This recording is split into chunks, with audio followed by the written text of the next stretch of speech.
Hey y'all, Amber here. Another one of my older characters this week. Also, this video may end up being a bit of a shorter one. His character isn't really YouTube safe, YouTube friendly, so if I were to go into a lot of the detail, a lot of it will be lost, I guess. You know what? My words suck. I think you get what I mean. I'll say what I can though. Anyway, moving on. His name is Gregory Zekin. He married my sweet elf Emily, and that's about the extent of the nice elements for him. Okay, that isn't entirely true. He's not all bad, but his history definitely has plenty of bloodshed. Then again, he was a murderer, so I can't say that the bloodshed in its history is too surprising. Anyway, when he was... I can't read my own writing. When he was a young adult, Gregory found that people hated him. Well, they had all his life, but he never really paid it any heed until he was living on his own and trying to go out on his own. He knew that life wouldn't be easy, but he did not expect to be chased out of town, every time he tried to set up some roots, so to speak. When he was run out of town at one point, he met a high elf by the name of Emily. She took him home after scaring those after him and gave him some food.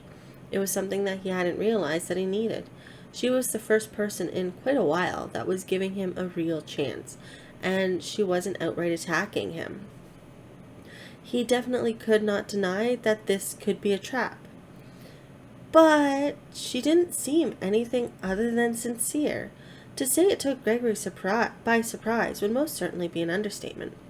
Then again, she was still unaware of what everyone seemed to hate on him for, his mana, and as he learned that she was a high elf, the more he started to question what was to come next. High elves did have a tendency to be purists. Was this one going to be? Surely she wasn't putting on an act. She seemed far too sincere. Gregory couldn't deny the fact that he was very much so wary. However, at no point did Emily treat him with anything other than respect. Gregory found it extremely jarring. He had no words, really. He just found himself appreciating the quiet house and the sweet elf that had offered him asylum, and all was good. That is, until her father came home. He was a man who immediately wanted to kick Gregory out. It wasn't until Gregory mentioned his mana and proved what it was that he could do that he was allowed to stay. He may have had shelter, but that did not mean that life was anything akin to easy. He couldn't deny that there were more reasons to leave than there were to stay. He knew that. But Emily's sweetness, her mother Arya's kindness, and Emily's sister's everything made him stay. For Emily had a sister. Now, Emily is a high elf. Her mother, Arya, is a high elf. The elf that Arya married, in essence, was a dark elf. That was weird enough. But upon meeting Emily's sister, Elizabeth, Gregory knew all bets were off. He wanted her, and he wanted her badly. Admittedly, that wasn't entirely his choice. In the world that he is in, and actually the world that a lot of my characters are in, all elves have their own flavor of mana. High elves have more restorative, wood elves are more nature-based, and dark elves are destruction and control, making it almost impossible to win a fight against one. Anyway, Liz ended up becoming his drug. He had a physical addiction to her, and Liz did nothing to help quell that. If anything, she seemed to relish it. Not that Gregory seemed to notice at the time. She was also very much interested in his mana. Then again, it had been completely unheard of for a human to have mana like his. He could create portals to travel anywhere he might want. Yes, basic mana could do that. Teleportation is a thing. But Gregory's portals had a benefit, something that set him apart from other mana. He could portal into somewhere with barriers to prevent mana arrivals. He could literally get anywhere. Sure, at first they were horrible to travel through, but as he trained his mana with the elves, he was able to master what it was he was able to do. He took both Emily and Elizabeth out places, showing them the world. With Emily, the trips were always more romantic and emotional, and it took him far too long, in his opinion, to realize it, and the fact that he was doing it in the first place. Elizabeth, meanwhile, always resulted in physical things. You know, adrenaline, desire, sex. It usually involved one of the three of those, if not all three. She turned him into a bit of an adrenaline junkie, and he quickly learned that what they were doing wasn't enough. The blood that was involved, whether theirs or some poor soul's, awoke something within him. Elizabeth awoke something within him. Some kind of primal need to deal with every threat, violently. Elizabeth embraced that side of him, fed it even. Eventually, it got to the point that he wasn't much more than a vicious guard dog with her. That lasted a while. Well, a couple of months, before she ended up telling him to hurt Emily.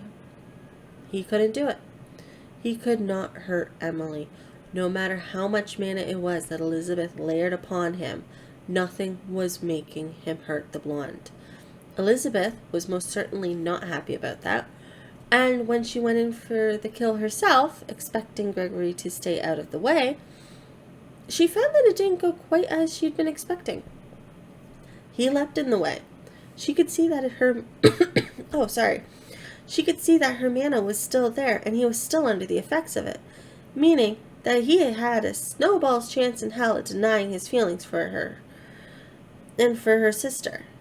That wasn't going to lead to her leaving the poor. Let's try that again. That wasn't going to lead her to leaving the pair alone. Oh no. Instead, Elizabeth doubled her efforts, for a while at least. She only stopped when it got to the point that her father was getting in the way. But even then, Gregory was still thoroughly addicted to her. Well, physically. He didn't dare ruin the innocence and purity that Emily still had. Liz, on the other hand, didn't have that innocence, so Gregory had no qualms with physical relations with her.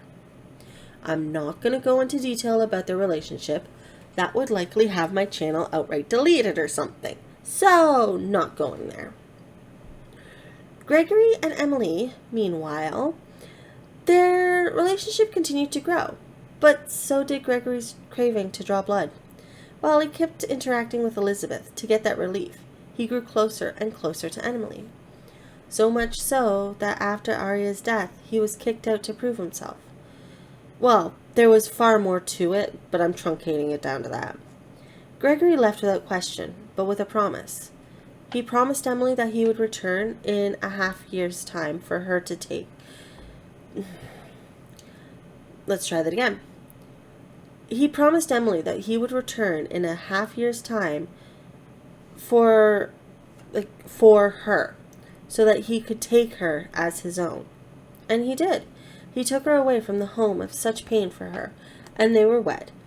He didn't care, did not have any expectations due to her being an elf, and she didn't hold his mana against him. All in all, they were a very good match for each other. They even went so far as to have a child together. However, upon birth, they agreed to offer the child up for adoption.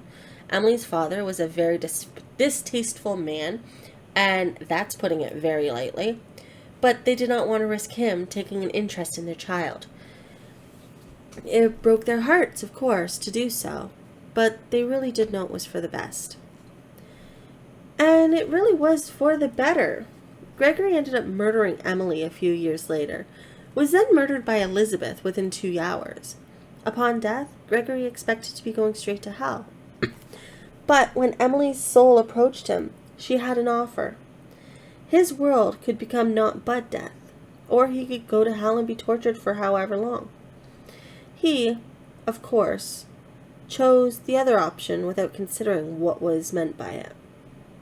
So now he is a Reaper and has been for a very, very long time. And I think that's good enough. There's plenty more to it, namely the connections to Madison, Desiree, and Casey, and how he and Madison are more than friends. But going into that would make this a very long video, so I won't get into all of that. Maybe I'll cover it all in a video later. Maybe do up an illustration with the pair of them. Who knows? Casey's video is linked in the card and description. However, hers is not a story one, if that matters. It's just got epidemic sound music in the background. Anyway, thanks for stopping by. Hope you were at least slightly intrigued or entertained by Gregory's backstory, and I'll catch you next week. Hopefully I'm not recording this at 5 a.m. again. And no, it is currently 1:30 in the morning. So, oh, excuse me. I will catch you on the flip side. Thanks for stopping by. Love you all. Stay cool, cats. This is Amber out. See ya.